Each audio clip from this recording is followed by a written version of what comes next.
정상세포는 암세포처럼 포도당을 많이 사용하지 않으므로 비타민C를 착각하는 경우가 없고요. 과산화수소 역시 분해할 수 있는 카탈라제라는 효소를 가지고 있어 영향을 안 받는 거죠. 즉, 고용량 비타민C는 자연스럽게 암세포만을 타겟팅해서 공격할 수 있는 겁니다.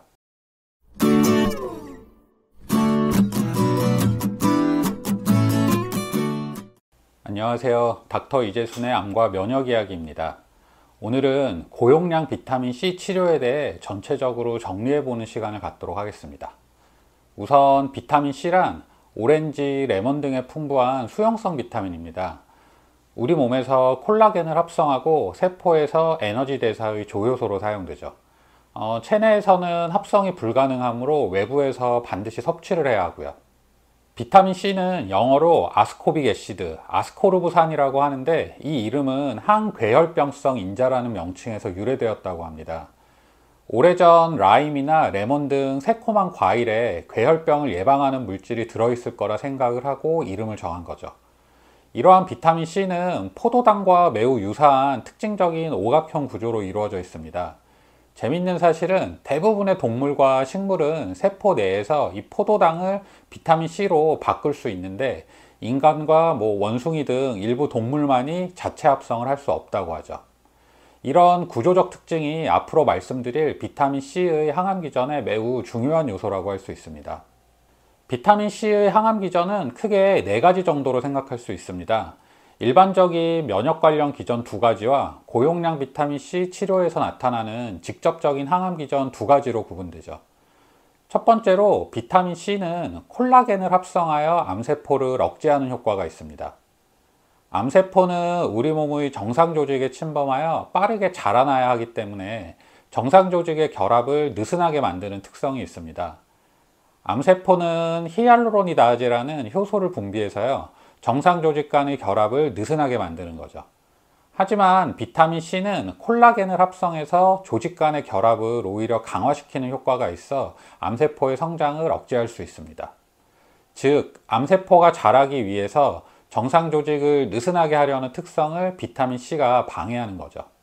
두 번째로 비타민C는 우리 몸의 면역력을 증강시키는 효과가 있습니다.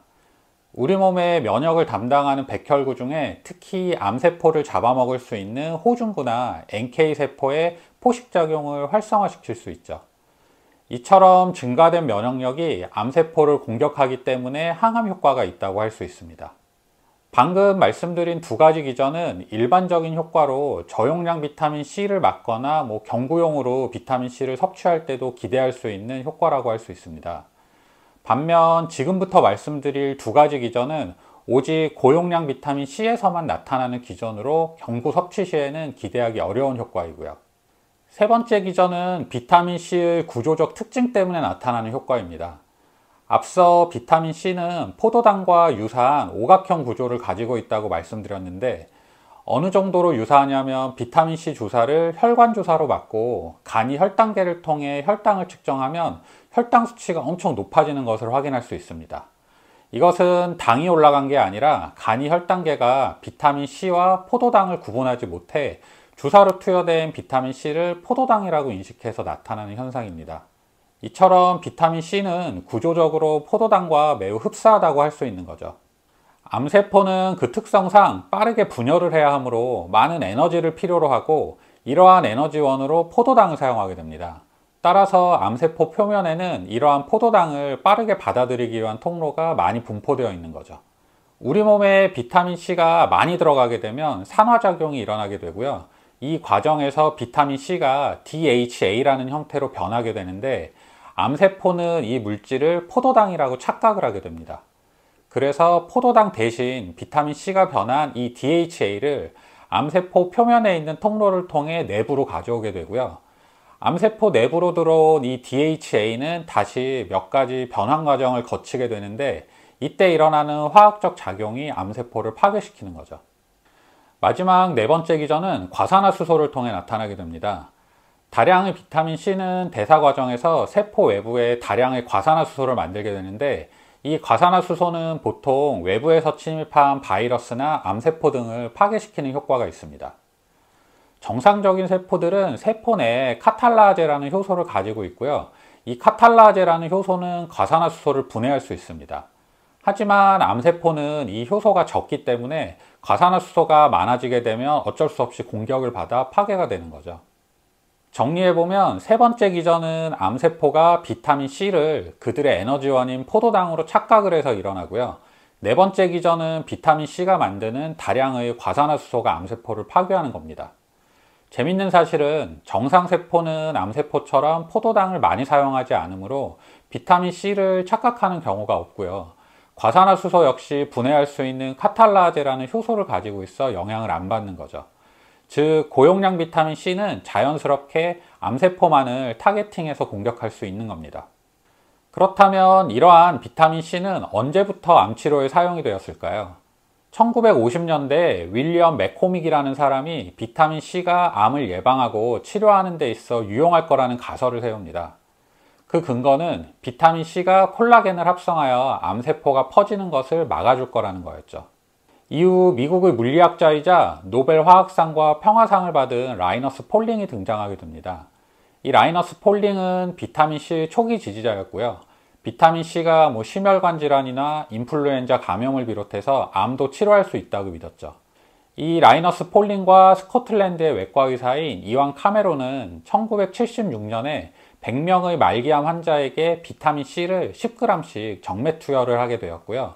이들의 생존율이 비타민 C를 투여받지 않은 사람들에 비해 높다는 결과를 도출합니다. 하지만 이 연구는 몇 가지 변수가 통제되지 않았다는 이유로 신뢰를 받지 못하게 되죠. 이후 메이오 클리닉에서 비타민 C 항암 효과에 대한 대규모 연구를 진행하게 됩니다.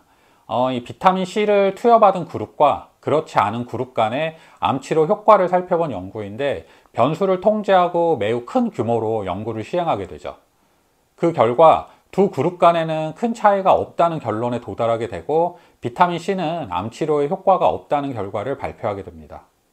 하지만 이 연구에도 문제점이 있었습니다. 바로 비타민 C를 경구 투여했다는 점이죠.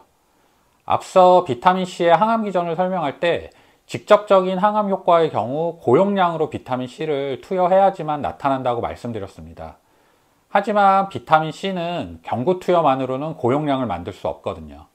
이에 대해 2001년 페더에티라는 사람이 비타민 C의 경구 투여와 주사 투여 간의 차이에 대한 실험을 진행하고요.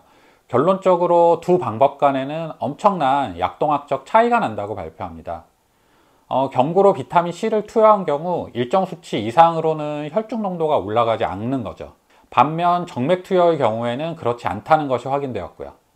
앞서 메이오 클리닉의 대규모 연구 결과에 문제가 있다는 증거이고 비타민 C의 항암 효과를 기대하기 위해서는 주사를 이용한 고용량이 필요하다는 근거가 되었다고 할 수 있습니다. 그렇다면 고용량 비타민 C 치료는 어떻게 진행되는 걸까요? 우선 고용량 비타민 C 치료에 있어 가장 중요하면서도 간단한 목표는 혈중 비타민 C 농도입니다. 우리의 목표는 400mg/dL 이상의 비타민 C 농도를 체내에 만들어주는 거죠. 비타민 C의 경우 분해와 배출이 매우 빠르기 때문에 이러한 농도를 항상 유지할 수는 없습니다. 즉 주사를 맞을 때 순간적으로 이 농도 이상으로 주입하는 게 중요하고요. 따라서 비타민 C의 용량뿐만 아니라 주입 속도도 중요하게 되죠. 보통 체중 1kg당 1g 정도로 계산했을 때 이 정도 농도를 만들어낼 수 있다고 합니다. 주입 속도는 비타민 C 1g당 2분 정도로 계산을 하고요. 즉 남자는 70에서 80g, 여자는 한 50에서 60g 정도가 일반적으로 필요하고 보통 2시간에서 2시간 30분 정도 투여한다는 얘기죠. 물론 처음부터 이 농도로 주사를 맞는 건 아니고요. 보통 1-20g으로 시작하면서 단계적으로 용량을 올리게 됩니다. 이후 어느 정도 목표로 한 용량까지 올라가게 되면 비타민C 농도를 한번 측정해서 최종적으로 치료 용량을 결정하게 되죠. 이 비타민C 농도를 측정하는 방법은 간단합니다. 앞서 비타민C는 포도당과 비슷한 구조를 가지기 때문에 간이 혈당계에서는 포도당으로 인식된다고 말씀드렸습니다. 이를 이용해 측정을 하게 되는데 우선 비타민C 주사를 맞기 직전에 혈당을 측정하게 되고요. 이후 주사를 맞는 동안 특별히 당이 들어간 음식을 섭취하지 않고 비타민C 주사를 맞은 직후에 다시 한번 당을 측정하는 거죠. 그러면 특별히 먹은 음식도 없는데 혈당이 엄청 올라가 있는 것을 확인할 수 있고요. 이는 체내에 들어간 비타민 C가 혈당으로 측정되었다고 볼 수 있습니다. 이를 통해 비타민 C의 혈중 농도를 간편하게 측정할 수 있는 거죠. 오늘은 비타민 C 개념과 항암 치료 기전에 관한 이야기를 해보았습니다. 다음 시간에는 실제로 고용량 비타민 C 치료를 하는 데 있어 주의할 사항과 많은 분들이 궁금해 하시는 것들에 대해 이야기해 보도록 하겠습니다. 이상 암과 면역 이야기의 이재순이었습니다. 감사합니다.